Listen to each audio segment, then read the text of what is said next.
So this is Module 3, Quantitative Research for the ANNA's Research Committee's Research Module presentation. I am Dr. Amber Paulus, presenting on behalf of Kim Ostroff and her colleague Sin Chung on this particular topic. So the intention of these research modules is a 5-part research series developed by the 2020 ANNA Research Committee. This particular module provides knowledge and skills for critical decision-making in the design and implementation of quantitative healthcare research, and more information can be found at the link below.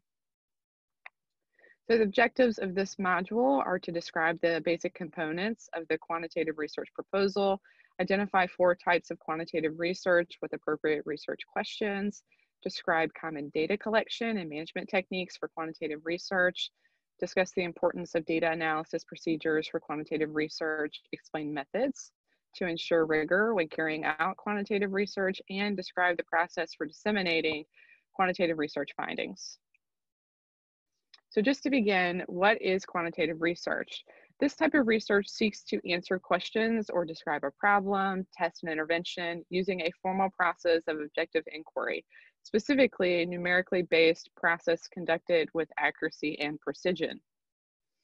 The components of a quantitative research proposal include an introduction, background, review of the literature, a specific problem statement, research questions, aims, or hypotheses, the description of the methodology, and then always implications for future research. Based on the study's findings, what are the next steps to continue to move that research forward? So breaking it down, first we have the introduction and background or review of the literature. The idea here is that you're scoping the problem, providing some significance of why this is a problem, how you've identified it as a gap in the literature that needs to be addressed through this particular study, using statistics in support of the problem. So if we were talking about the incidence and prevalence of end-stage renal disease in the United States, we might look to the US renal data system, USRDS, to identify the current impact of that disease process in the United States. What is known and not known about the problem? So what have we done well in the past, maybe in another clinical practice setting, not nephrology, and you're identifying the gap to be translating that evidence into nephrology, seeing if it works in this ambulatory care setting.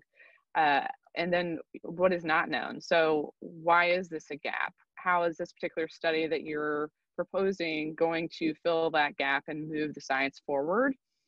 And this leads to a statement of the study purpose. So again, once you've identified what the gap is, you're going to articulate that to be your aim of this particular study.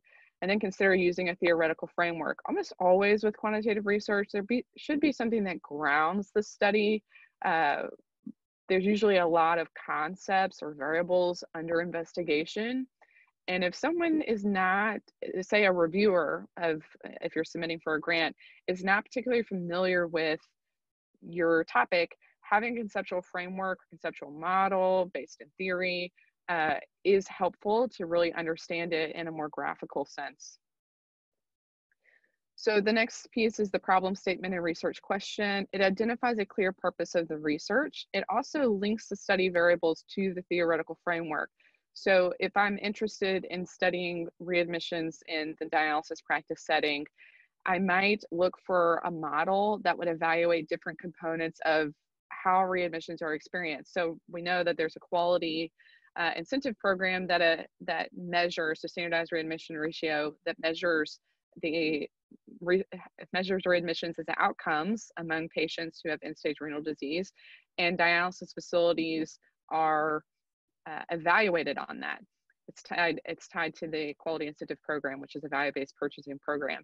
So I might look for a model that incorporates that piece, so more of this kind of system level, but then also there are characteristics of patients that contributed to readmissions, right? So their load of comorbidities or even socioeconomic, sociodemographic variables might contribute to readmissions.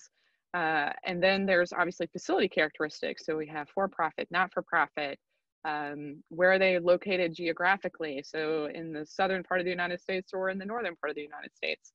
And then a model would capture all of those variables, and I'm going to tie my research question to that.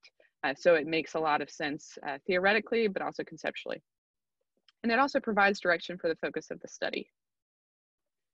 So the next component is methodology. This is the application piece. How are you going to carry out the study that you propose? So you formulate a research design, you describe the setting, where is it going to be done, who is part of the sample, inclusion, exclusion criteria for the sample, variables to study and measurement.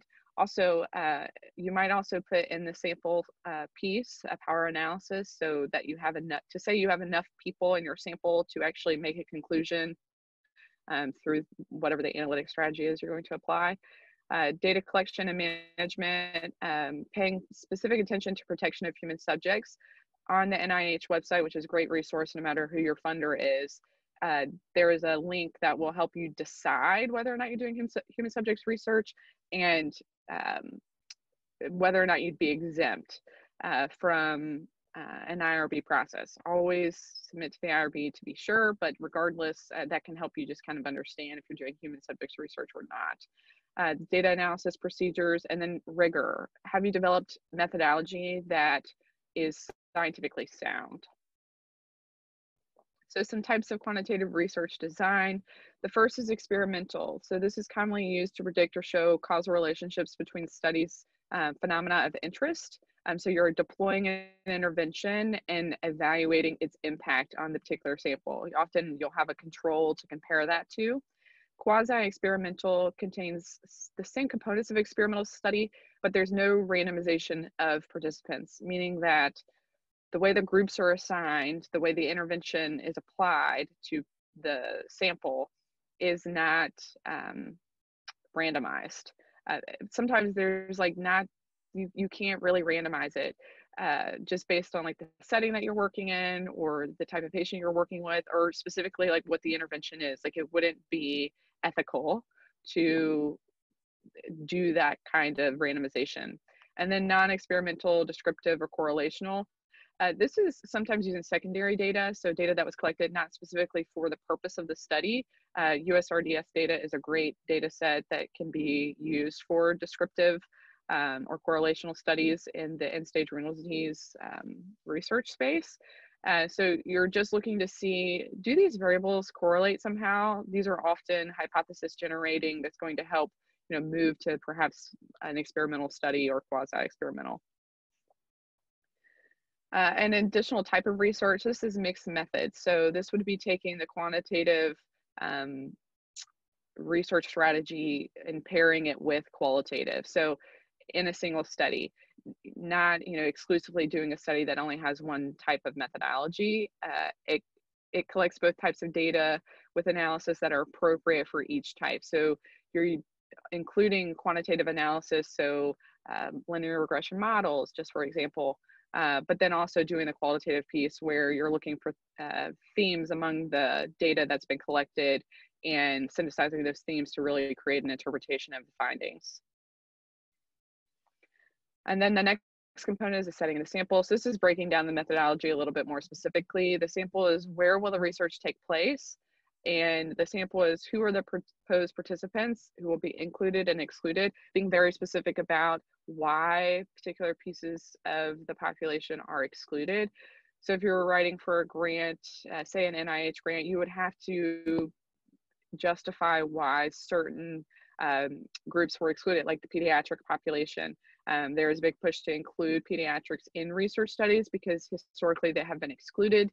And there's also human protections clauses around that. But regardless, the other one is pregnant women who are currently pregnant, excluding or including them, why or why not. And that's part of the inclusion-exclusion criteria. And then also the variables to study. So derived from the study purpose and the theoretical framework. You can also have, when you have a conceptual model, it might be a holistic model, meaning that there are several variables included in that, but that the particular study isn't going to look at all of those variables. You just be clear as to why, this study is only going to address maybe component 1 and component 2. And then based on these findings, you would do the next study looking at component 3 and component 4. It's just something to consider. Independent variables are those that can be controlled by the researcher, and the dependent variables are the outcomes or response to the independent variable of the study. So to put that in real practice, if I was interested in examining hospital readmissions, the readmission, the actual occurrence of the readmission is my dependent variable. It's the outcome or response.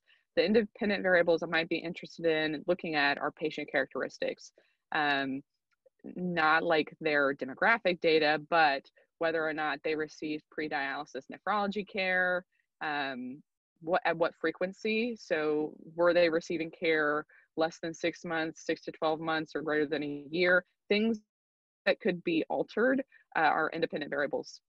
And then the instruments that are used to measure the variables. So another example of this is if I was interested in evaluating the culture of safety in the dialysis practice setting, I might use the AHRQ tool that looks at culture of safety. So I would need to describe that tool very specifically. It's an instrument to survey, to use to survey, collect survey data, but what's in that tool and how has it been validated? So the measurement of study variables, this is kind of what I was leading to. Is it reliable? Is it valid? Is it consistent with a theoretical framework? And it allows the researcher to answer the research question. So sometimes we collect data and it's not necessarily something that's under study in that particular study, but you're gathering that data to be hypothesis generating for the future study.